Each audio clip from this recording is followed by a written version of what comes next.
Corona महामारी ने कई आम और खास लोगों के अलावा 31 वकीलों को भी छीन लिया है। संभवतः पहली बार हुई इस त्रासदी पर सभी दुखी और स्तब्ध हैं। बुधवार को इंदौर जिला कोर्ट परिसर में श्रद्धांजलि सभा का आयोजन हुआ। इस दौरान अपनी संवेदना प्रकट करने बड़ी संख्या में अधिवक्ता, न्यायाधीश और कोर्ट स्टाफ मौजूद थे। सभी ने भारी मन से दिवंगत 31 अधिवक्ताओं को नमन किया।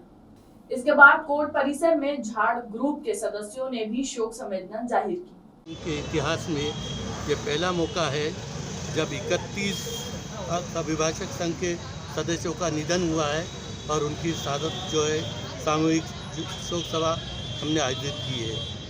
हमारे झाड़ ग्रुप के भी दो महान हस्तियां जय नारायण जी तिवारी और मोहम्मद इसाक खान का इंतकाल इसी कोरोना काल में हुआ है।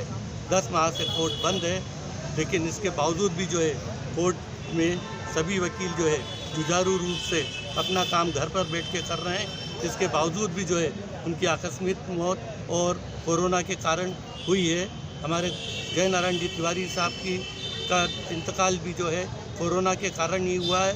उन्हें अरविंदो हॉस्पिटल में एडमिट किया गया था, जहां उनके लंग्स में इन्फेक्शन आने से उनका स्वर्गवास दिनांक 10 की रात्रि को हो गया, 10 जनवरी की रात्रि को हो गया। उनके आयु 63 वर्ष के करीब थी और वो वकालत के क्षेत्र में क्रिमिनल साइड के महान वकीलों में से एक वकील थे। जहाँ तक मिल क्षेत्र का सवाल है, वहाँ के गरीबों के लिए तो वे मसीहा थे। वो बिना जो है फीस ठहराए, बिना ऊंची फीस लिए गरीबों का जो है निस्वार्थ भाव से मुकदमा लड़ते थे। उन्होंने अनेकों जो है बड़े मुकदमे लड़े हैं। उन्होंने यहाँ तक कि फ्री में जो है एक बालिका के साथ में बलात्कार हो गया था, उसका जो है फ्री में मुकदमा लड़के उसे जो है बड़ी से बड़ी सज़ा दिलाई गई। जय नारायण जी तिवारी का जितने तारीफ़ की जावे तो मृदुत स्वभाव के तो थे ही, हंसमुख भी थे और हर एक जो है जूनियर को सहयोग करके चलते थे। इसलिए हमने सबने अपनी ओर से उन्हें श्रद्धांजलि अर्पित किए। जहाँ तक मोहम्मद इसाक खान साहब का सवाल है, वो सर्विस मैटर के इंदौर के अधिकारियों के, दूसरे लोगों के, कर्मचारियों के वे अत्यंत प्रिय थे। उन्होंने अपनी वकालत की शुरुआत जस्टिस ज्ञानी साहब के साथ में की थी। उनका भी आकस्मिक निधन हो जाने से झाड़ ग्रुप को जो क्षति हुई है, जो अपूर्णीय है और हम सब जो है उसके लिए बहुत दुखी हैं। संघ के अध्यक्ष श्री वर्मा जी, उपस्थित सभी अभिभाषकगण, हमारे न्यायाधीश साथीगण, आज न केवल हम यहाँ पर शोक संवेदना व्यक्त करने के लिए एकत्रित हुए हैं, अपितु आज ये इंदौर न्यायिक जगत के लिए, मात्र अभिभाषक संघ के लिए नहीं, अपितु संपूर्ण न्यायिक जगत के लिए अत्यंत दुखद क्षण है कि हमारे बीच से हमारे 31 साथी हमें छोड़कर जा चुके। मैं पिछली पोस्टिंग में जब यहाँ था तो उनमें से जब मुझे वर्मा जी ने बताया कि साहब इनकी भी डेथ हो गई, इनकी भी डेथ हो गई, मैं आपको बता नहीं सकता हूँ कि मेरा हृदय कितना शोक संतप्त हुआ। मुझे उनमें से कुछ चेहरे बार बार सामने आते हैं।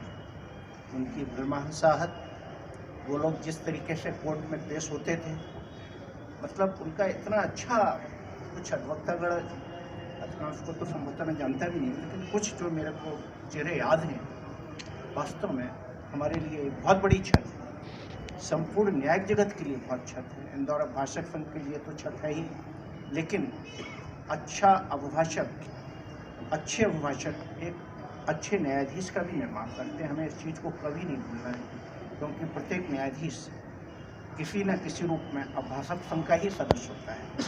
चूक वो वहीं से आता है और फिर जाकर के वहीं सम्मिलित हो जाता है। वकीलों को सरकार किसी भी प्रकार से या तो इंसान नहीं समझ रही है या प्रशासन की लापरवाही। अचला जोशी मैडम जो हाईकोर्ट की वरिष्ठ अधिवक्ता थी, उनकी उपचार भी नहीं हुआ और जब याचिका लगाई गई तो प्रशासन को क्लीन चिट न्यायपालिका ने दे दी। आप खुद यहाँ पर कोर्ट के अंदर आएंगे, कोर्ट के कैंपस के बाहर पुलिस जवान खड़े हैं, करोड़ों रुपए का सैनिटाइजर और सुरक्षा उपकरण की बात कही गई है कि अंदर प्रवेश पब्लिक स्पॉट पर प्रवेश के पहले देखा जाएगा, उसका तापमान जांचा जाएगा, सुरक्षा के तमाम उपाय किए जाएंगे। आपने देखे क्या ये उपाय हैं? हम वकील अपनी जान हथेली पर लेकर के न्यायपालिका में लोगों को न्याय मिले इसका प्रयास करते हैं। और ऐसे में जब हमारा वटवृक्ष कोई उस बीमारी से ग्रसित होकर के काल कलवित हो जाता है तो मन आहत हो जाता है। जयनारायण जी तिवारी गरीबों के वकील थे, फौजदारी के चलते फिरते महाविद्यालय थे और नए अभिभाषकों के गुरु इस रूप में भी थे कि उनसे सहजता और सरलता से ठीक उसी प्रकार से अधिकारपूर्वक एक जूनियर हाथ पकड़ करके अपने मुकदमे की खामियों के बारे में या उसकी गहन इकाइयों के बारे में सवाल जवाब कर लेता था और अपने लिए खड़ा भी कर पाता था। हम सब ने एक पिता तुल्य गुरु खोया है, हम आहत हैं और निश्चित है कि हम हमारे जिला प्रशासन को जिला अभिभाषक संघ के माध्यम से इस बड़ी खामी की तरफ निगाहें दौड़ाने का करेंगे, क्योंकि न्यायपालिका आपने खोल दी लेकिन सुरक्षा के क्या उपाय किए? कोर्ट के अंदर प्रवेश करते ही उसका तापमान क्यों नहीं जांचा जा रहा है? ये सारे मामले अब उठेंगे। हमने जो दर्द सहन किया है विगत कई दिनों में, 31 अभिभाषक में से कई कोरोना के चपेट में आकर के काल कलवित हुए हैं। अब मामला गंभीर है। अभी तक न्यायालय बंद था, ऑनलाइन सुनवाई हो रही थी, अब खुल गया है। इसका मतलब है कि कोरोना और फैलेगा, व्यापक होगा और हमारे और वकील इससे काल कलवित न हो, इसलिए हम कमर कस चुके हैं।